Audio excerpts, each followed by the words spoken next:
Well. So it looks like that we got some very interesting developments in the story because in the beginning parts we see like Unique going after, Sunny and Richard and basically like, oh, you thought I was dead, huh? You thought I was dead. So he shows up and kills those two together. And then that's when you see like Marvin. Well, he steals some money, he takes the drugs, and then that's when um Marvin shows up at the spot and then he sees the cops around there, and that's when he finds like, oh, they basically dead. And then he informs Rock about this. He tells Rock about what happened, and that's when Rock is trying to like figure out like who did it. So they trying to put out the word on these other restaurants of making sure that everybody's good and protected. And that's when Rock asks Marvin. She's like, well, are you hanging around with Stefano? He like, nah, man. That's when Marvin basically lies to her, like he has nothing to do with what's going on, like between like him and Stefano, because he's trying to keep that business between him and Stefano, despite Stefano telling him like you're your own man, and I don't want to complicate any sort of business between what me and you have and what me and Rock has. So he's trying to play coy, and then that's when we see some more developments with like Unique and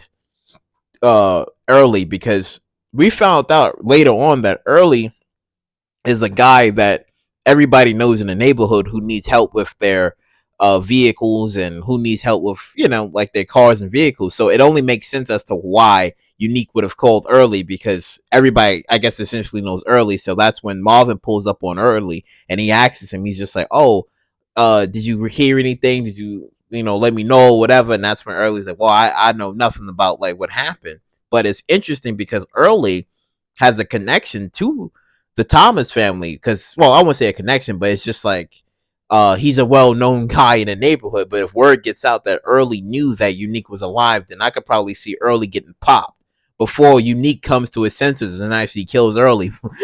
Early. But yeah, I like that little tease and development that they had there. And then the one thing that I like, when Crystal and Kanan was talking, and they was like, well, she didn't feel safe because Unique showed up, I guess, looking for Kanan, and that's when he scares her, and she's like, "Oh, you just gonna bump into me?" And he just looked up, like bitch, like, what are you talking to like that?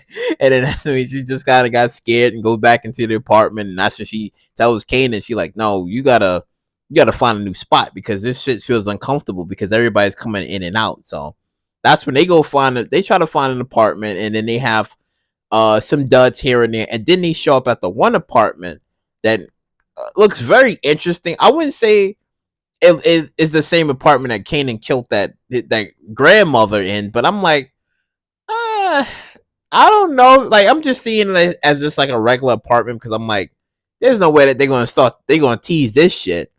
No, like, I don't know if they're gonna tease this shit yet, because we still haven't seen that man show up yet. So I'm like, I don't think they're gonna tease that yet, but I guess that they're gonna have Kanan and Crystal be a thing until maybe something happens. But it does put a perspective.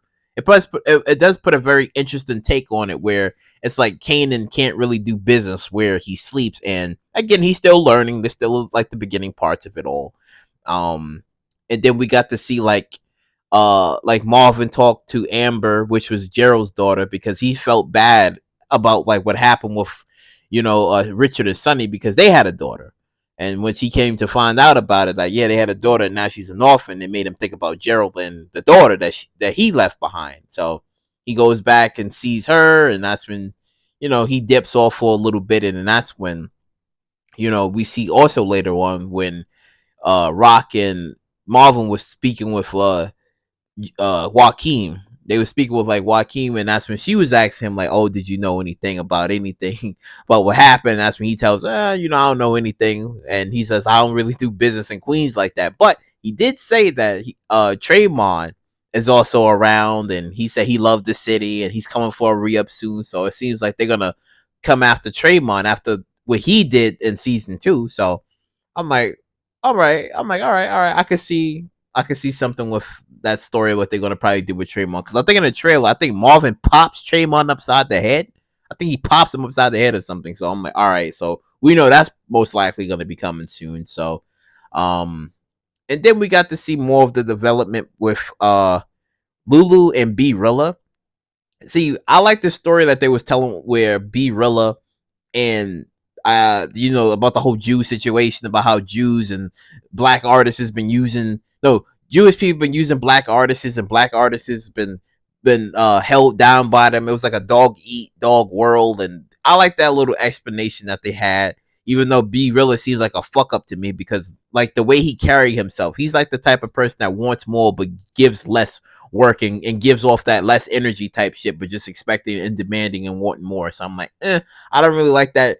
I don't really like B Rilla's character, but I guess the story that they're telling is that Lulu's trying to save him. Like Lulu sees B Rilla as a screw up, but he's trying to save him as maybe some sort of redemption for everything that he did, because he fucked up on everything else. But he figures that maybe by trying to work with B Rilla and trying to save him, maybe that would be his own redemption. But I see that shit going sideways, because I think that he's gonna probably come back to the drug game, and something is gonna probably make him get back into the drug game, because I don't really see him, you know, being out the drug game for very long, despite um he was at this in the beginning parts of it, I think even this AA meeting when he was discussing about like he almost tried to kill himself, and that's when Rock didn't know anything about this, that he was trying to unalive himself, and that's when she was like, oh, she didn't know anything about this, and he was like, well, I owe you stuff, but then she said the only thing that you owe me is making sure you have a good that you keep yourself healthy, you keep yourself well, and that's the only thing that you owe her. So I was like, okay. um and then later on, like, well, I would say like towards the ending, we got like the dinner where Joyce was explaining to the family that, hey, she has cancer, terminal cancer in the kidneys, and that she's long for this world. So Rock was like, she didn't want to hear any of that, and looked at Kanan, because Kanan sort of already knew, and she was pissed off about it. But I like the fact that there's like a lot of hurt.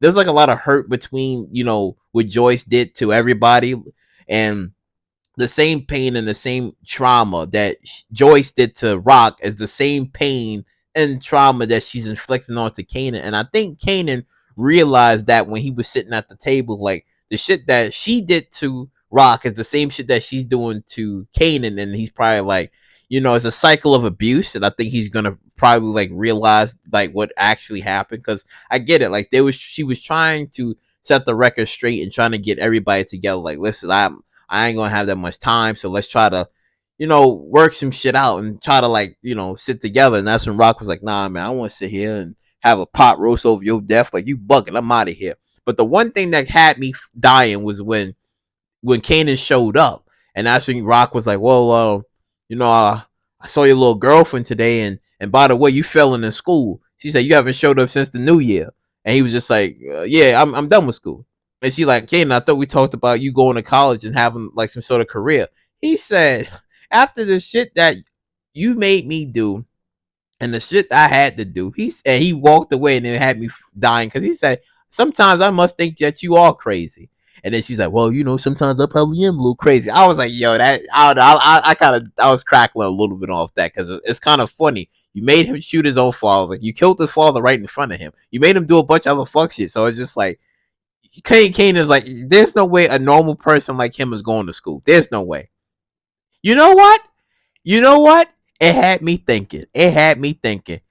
He made so much sense when he said that. It makes Tariq look stupid.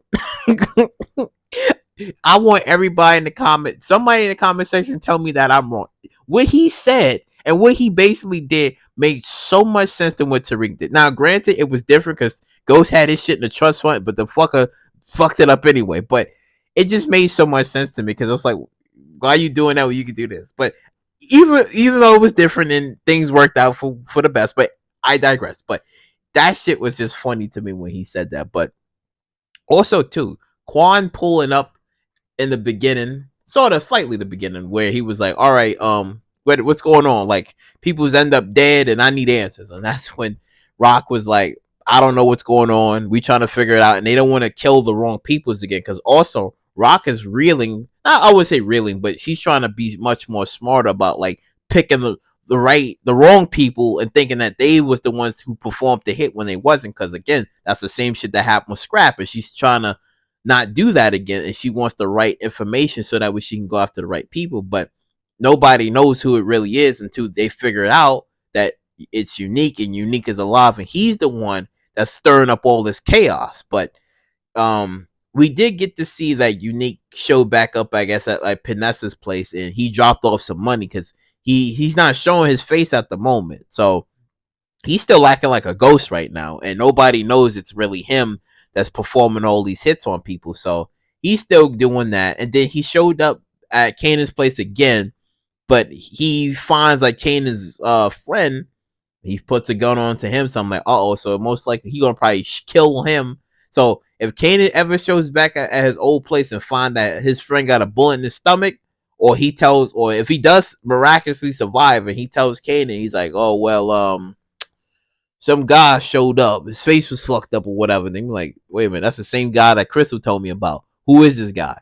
And then if paths come along and it'd be like Kanan and Unique and be like, yo, what's going on with you? But I feel like this season, like since Unique is doing the things that he's doing, he will come to light, and there's gonna be blows that's gonna be met. But I wonder how that interaction is gonna be like, but between like Unique and Kanan, like how he's gonna like, cause I'm pretty sure he has a lot of questions to ask him. Like, okay, what was going on between you and Ronnie? Like what's going on, right? Like, there's no way like you and Rock or whatever, because all of that stuff is gonna still like be brought up in the whole manner of things, and being like, well, because Kanan is trying to become his own man, but he's working together with Rock, and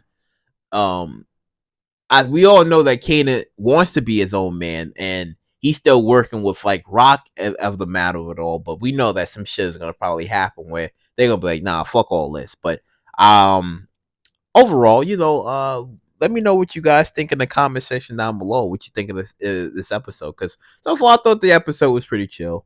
Thought the episode was chill because we got another thing in the beginning as well with like Jukebox, where the military showed up. They're like, Private Thomas, we heard you left, and she's like, man, that shit ain't for me. He's like, yo, we could have sent your shit up. You could have went to military police. Like, you could have got arrested for this. Like, what's up with you? You fell in your country. So I'm gay, damn it, I'm gay. And then they was like, then the black guy whispered into the other white guy's ear. He like, and then they're like, nah, you fell in your country. So she's like, listen, why don't I go in front of a judge and I tell people about the MPs and about the stuff that the military was doing, and the gay stuff that they refuse to let in. So that's when they leave, and she's like, he tells her, well, you should be ashamed of yourself. And he's like, no, you better be ashamed of yourself. Which is funny because back in the days, that gay stuff, they wasn't allowing. It was really hard on gay people back in the days compared to now, where it's like things is much more open. But it's crazy because I wouldn't say it's crazy, but it's more like she later on that she goes to like this bar and discovers that there's like a bunch of gay people there. So she's getting more in tune to like her gayer side, not gayer side, but she's getting more in tune to the gay stuff rather than just like keeping it a secret and not trying to like let everybody know that who she really is. So she's trying to figure herself out, but we all know that there's baby steps for her to becoming the person that she needs to become, and then eventually become a cop. Because right now she doesn't know what she wants to do at the moment, because she doesn't want to go back. She's trying to figure out how to go forward. So it's still this whole baby steps with Juke that we need to like hurry this shit up and be like, all right, let's get to some shit now. But so far, I like this episode. It wasn't bad. It's pretty chill though. Also, lastly, when B Rilla was at Lulu's place, and that's when the music was playing, because we need Sherlock Holmes for like famous, because everybody kept on saying like, yo, like throughout this entire episode, it was like, yo, where's famous at? Yo, where famous at? Famous could be somewhere. But I think Lulu knows that probably famous might be gone, because he had to turn off the song, and that's when B Rilla was like, is he gone? Like, nah, I don't know. Famous is probably scared somewhere. He got famous, he probably got scared, which is crazy because he's starting to like, his name is starting to get out there, but he can't show himself because at the time cops are still looking for him after the whole the Freddy thing. So we don't know what happened. And there's a strong possibility that they didn't show us within the 3-month early timeline that maybe somebody got to famous and either killed him, or Famous is actually in a different state, different city, right? And he's probably laying low, and he can't tell what actually like the events that happened. At technically, he killed he killed Freddy, right? And he can't really mention anything about that, or he's dead, right? Because this is crazy. Like they like the curious case of Famous, and I'm like, yo, where's Sherlock Holmes at? You got to get on this shit to solve the damn case because Famous is missing. But yeah, this shit was quite interesting. I just like the little Easter egg that they was probably teasing about that place that Crystal and Ken and Kanan was at, because I was like, is that what I think they are? Are they trying to set something up? Because we remember there was a time when he did say, when he told that grandma before he murdered her that he was down the block from where his friend used to be at.